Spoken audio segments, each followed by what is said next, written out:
Okay, let's talk about my second trimester. I am almost out of it. I'm like 27 and a half weeks pregnant right now.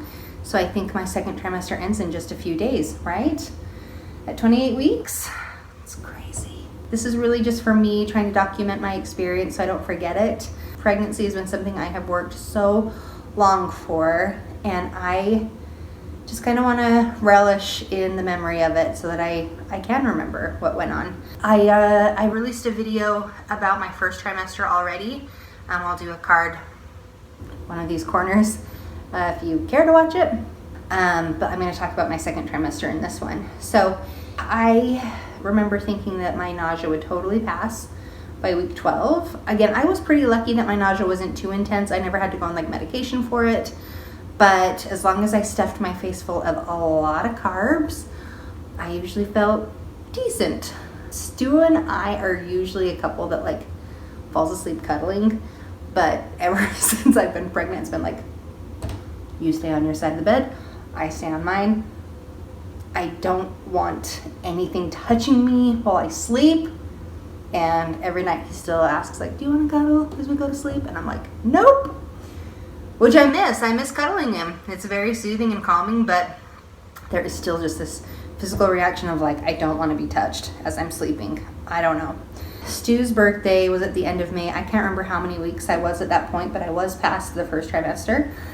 And I remember thinking like, I have got to start eating some vegetables. Like this kid, I've already ruined his life because I've been eating so many carbs and so few vegetables, even though like like green smoothies, which is like usually a staple for me, I could not stomach. And so one morning I went to a local like smoothie shop, wore a mask, you know, all the things to be safe, and got us like acai bowls.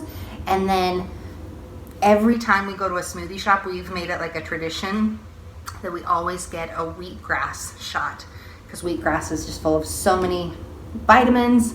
And so I got us the wheatgrass shots, our acai bowls. I took them home, surprised him to Stuart in the morning for his breakfast for his birthday. And we ate the acai bowls.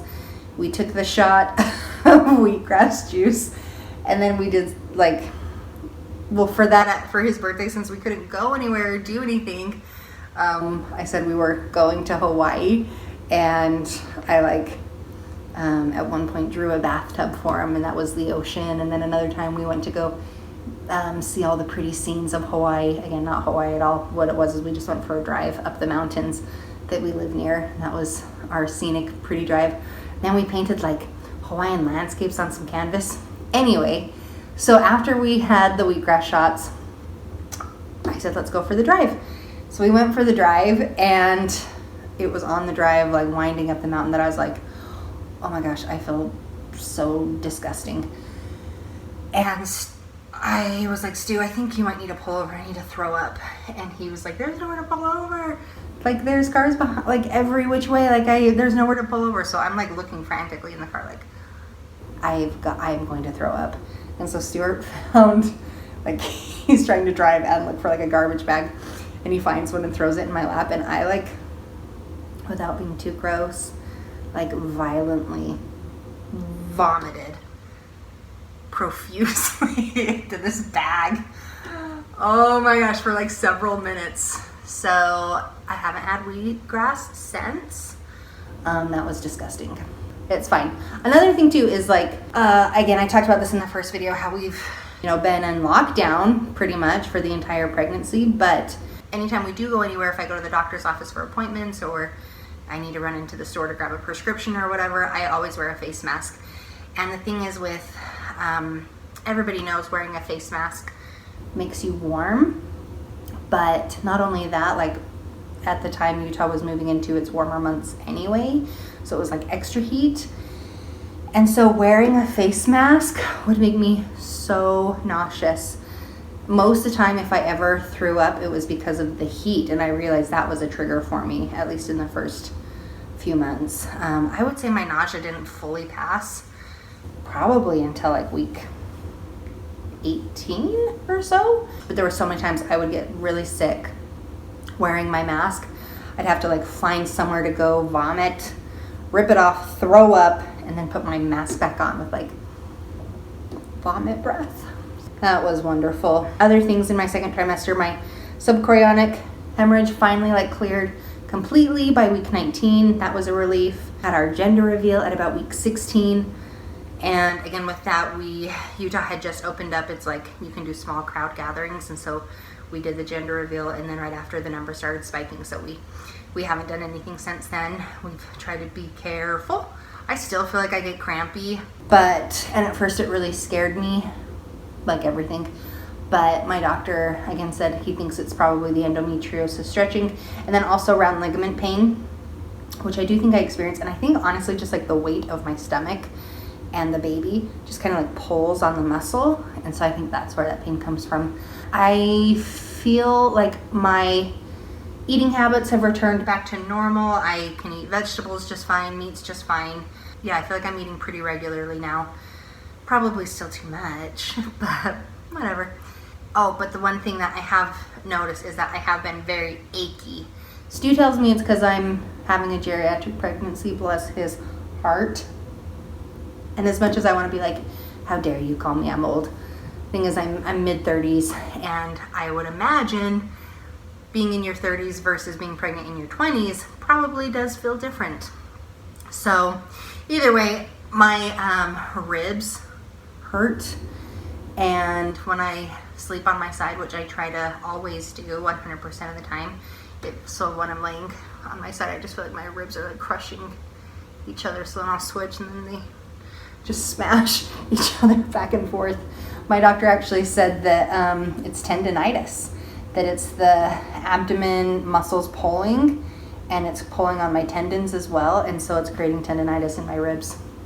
And there's no way to fix it. Just wait it out until my body's done stretching, which won't be until baby comes. My hips also ache a lot when I sleep, and so I'm tossing back and forth all night long to try to relieve my hips, and then relieve my ribs, and then my hips, and my ribs, and back and forth and back and forth. And one of my friends was like, trust me, even as broken as your sleep is right now, it's better than it's gonna be in the coming months. And not that I'm complaining, like I don't mean this to sound like I'm ungrateful or I'm complaining. Like, I am so excited and so grateful that my body is doing what it's supposed to be doing. We weren't sure if it would be able to, and so I am just elated. But again, it's just for memory's sake, because we hope to do more transfers in the future. We don't know how many. I think 3, but who knows? Not 3 more, 3 total. And I want to remember the things that I experienced, so that in the future, if these things come up again, then I can remember, like, oh yeah, I did experience that. So again, please don't take this as me complaining. On to better things though. So at week 19, I could finally start feeling the baby. I was working, and I just felt like a random little like tap, tap, tap. And it like froze me, and I said to Stuart, I don't know, but I think maybe I just felt the baby. I didn't feel anything else the rest of the day. And then I don't even know if I felt it even the day after. It was very inconsistent, just little teeny taps. I tried so hard to like have Stuart feel it when I was feeling it, having his hand on my stomach. This is me, like my hand on my belly right now. Push, push, push. And he could never feel anything. But just a few days ago, finally, Stuart felt a good thump on his hand when he put his hand on my stomach. It was so cute. I loved it. He loves feeling the baby. He'll often come and just put his hand on my stomach thinking like that will be enough for the baby to push back, and it never is. So far, the baby likes me better.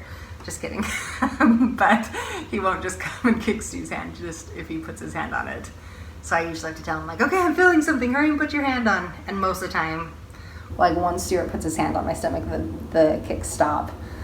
But he has felt it a couple times, and that's been really sweet. It's crazy though, like I asked online on Instagram when people started feeling their babies, and they were like, oh, I felt it consistently at week 15. And I was like, what? And I don't even think my placenta's in the front. I think it's in the back. So I don't know if it's because of the weight gain and the fat on my stomach or something, but I would say probably not until like a week or 2 ago did it start feeling a little bit more consistent. For me, it seems like baby we'll have like a 10-minute stretch where he will kick me pretty consistently, and then he'll go hours where I don't feel anything. In the second trimester, I've still been battling anxiety. I feel like it's been soothed more because I can feel the baby, and also because we've passed viability, and so I'm hoping that if anything goes wrong at any point that we'll have enough time to get to the hospital and get baby out so that, you know, he has a good chance of survival. I mean, I think infertility, not only from my own experience, but from watching other people lose babies in late-term pregnancy, I just know that nothing's guaranteed, you know? And so I'm trying to just be extra careful and extra diligent of paying attention to how baby is doing, I mean, I don't really do kick counts, but I do try to like just be mindful of his movement. I mean, he is my number one thought. Oh, something else. Oh my gosh, my feet are swelling like crazy. I'm wearing compression socks right now because my ankles are getting so thick. I feel like that's mostly it for my second trimester. I'm really excited that, again, in just a few days, I'm going into my third trimester. I will tell you though, for education, I just signed up for a birthing class. It's online. I guess if anyone has interest in like what birthing class, online birthing class I'm signing up for, leave a comment and I'll share the link with you. And there is also one other class I'm signing up for. It's with Rhea Women's Health. I'll put the link in that description too. It's all about postpartum care though for your body, and that's something I know nothing about, so I'll put that in the link in the description. If you want to sign up with me and do it the same time I do it, we can be online postpartum friends. I would love it. So I think they are teaching classes on like how to strengthen your pelvic floor, battling anxiety and postpartum depression, and other things that I don't know about. So I'll put that down there, and I'll talk about that more as it gets closer, because I'm not going to take it until after the baby's born. Thanks again for watching these videos. They're so long, but I just wanted to share what has been going on for me with the pregnancy, and I am just so excited for the next stages. We have not really bought anything for this baby yet. I've put this weird limit on myself that I have to wait until week 30. I don't know. And then also, I know I've said this for like the last 2 years that like we're moving out soon, but we are legit moving out soon. And I'm going to be doing some house update vlogs. We've moved things, we've already begun moving things out, like we're in the process of moving. So my goal is to be moved out in the next 4 weeks about.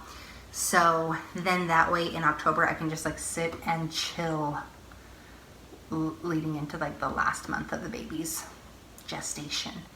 So I'm just trying to soak in all the things I can with this pregnancy while in lockdown and all of that, and trying to enjoy the experience as much as I can while it seems like the world is going to hell. Sometimes I'm like, oh my gosh, am I seriously bringing a baby into this world? But then I see so many good things. People are so good. People have been so good to us. You see people serving each other in a million different ways, and I think there's a lot of good in the world going on, and we want to raise our children to look for the good and be a part of the good, and it's just something we're really looking forward to. So until then, we're taking it one day at a time, but we thank you for all the love and support and encouragement as we walk these steps. We don't know what on earth we're doing, but all of the information that people have shared with us has been so helpful, and we really appreciate it. So anyway, we'll talk to you later. Thanks for watching. Bye.